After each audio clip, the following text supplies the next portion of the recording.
नमस्कार हिंदुओं, ओम नमः शिवाय। आज की श्री शिव महापुराण की कथा में हम नागासुर अर्थात गज के संहार का वृतांत जानेंगे। जिस प्रकार शिवजी ने अपने त्रिशूल द्वारा उसका वध करके उसे अपना गण बनाया था, उसी कथा को आज हम जानेंगे। जब भगवती जगदम्बा ने विष्णु जी तथा ब्रह्मा जी पर कृपा करते हुए भगवान सदाशिव की आज्ञा अनुसार देवताओं एवं ऋषि मुनियों का उपकार करने हेतु महिषासुर का संहार किया, तब उसका पुत्र गाजासुर अत्यंत दुखी हो अपने पिता के वध का स्मरण कर देवताओं से बदला लेने की इच्छा करने लगा। उसी इच्छा से उसने वन में जाकर अत्यंत परिश्रम पूर्वक ब्रह्मा जी का तप करना आरंभ किया। उसकी अभिलाषा यह थी कि जो स्त्री पुरुष कामदेव से नहीं जीत पाए हैं, उनमें से कोई भी मेरा संहार न कर सके। अस्तु वह हिमाचल के शिखर पर अंगूठे के बल खड़ा हो, आकाश की ओर आंखें उठाए, अपनी दोनों भुजाओं को ऊंचा किए बहुत वर्षों तक तपस्या करता रहा। उसकी तपस्या के तेज के सम्मुख सूर्य का तेज भी मलिन पड़ गया। जब उसका तप पूर्णता को प्राप्त करने के निकट पहुंचा, उस समय उसके शरीर से अग्नि की ऐसी ज्वाला उठी कि वह अपने तेज द्वारा संपूर्ण संसार को भस्म करने लगी। उस समय सब देवता, ऋषि मुनि आदि अत्यंत दुखी होकर ब्रह्मा जी के पास आए और गजासुर के तप का वर्णन करते हुए कहने लगे, हे प्रभु, आप कृपा करके गजासुर के पास जाइए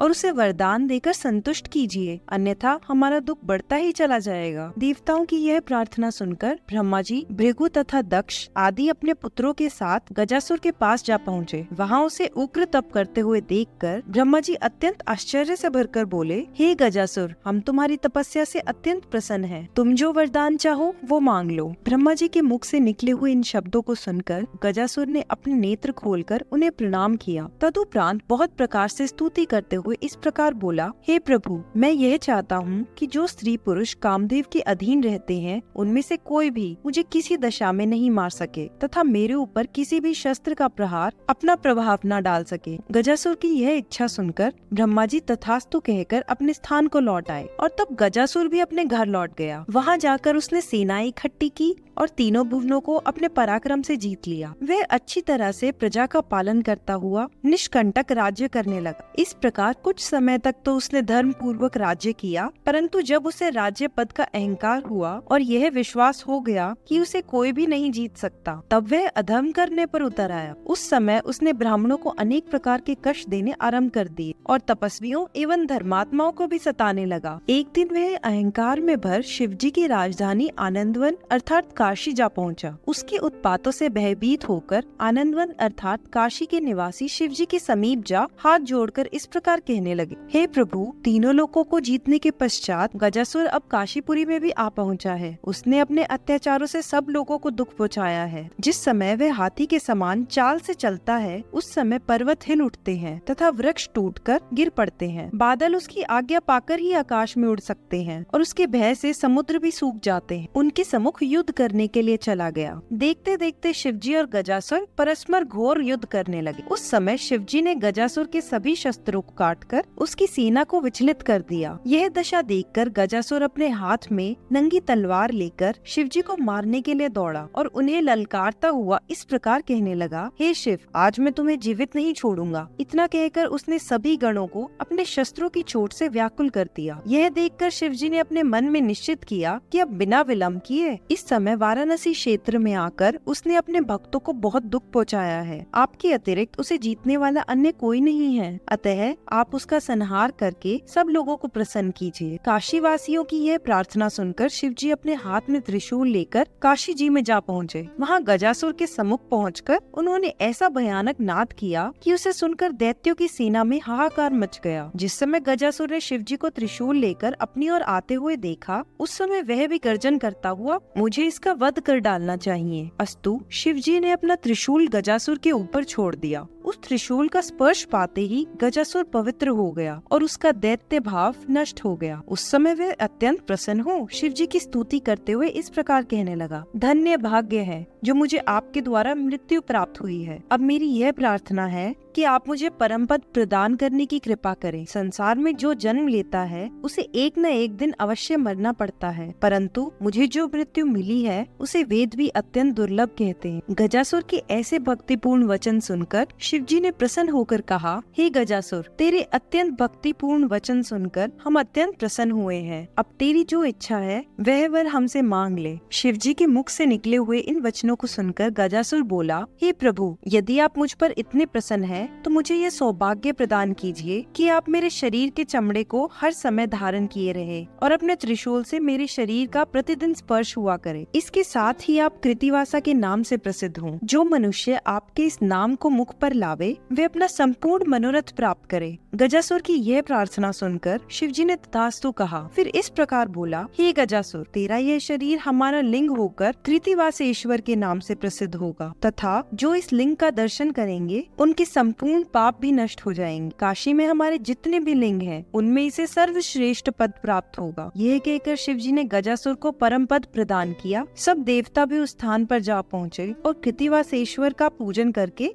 आनंद मग्न हुए। शिवजी का यह चरित्र अवागमन से छुड़ाने वाला है। जो व्यक्ति इस चरित्र को सुनता और सुनाता है, उसके संपूर्ण पाप नष्ट हो जाते हैं।